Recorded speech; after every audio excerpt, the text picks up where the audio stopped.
सोलापूर ग्रामीण पोलिसांद्वारे संचलित पेट्रोल पंपावर ग्राहकांनी राडा घातलेला आहे। पेट्रोल भरण्याच्या रांगेत वाद झाल्याने वाहन चालकांमध्ये हा राडा झाल्याचं समजते। वाद वाढल्याने पेट्रोल पंप बंद करण्याची नामुष्की उडवली। पोलिसांनी हस्तक्षेप करून हा वाद मिटवला। मात्र रात्री उशिरापर्यंत सुरू राहणारे पेट्रोल पंप 10 वाजताच बंद करण्यात आले।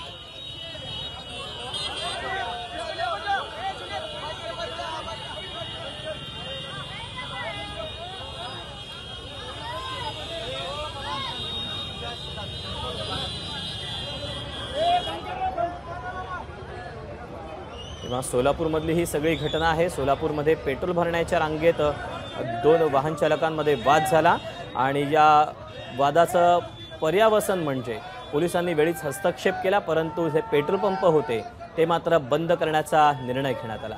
त्यामुळे रात्री उशिरापर्यंत सुरू असणारे पेट्रोल पंप 10 वाजताच बंद केले गेले।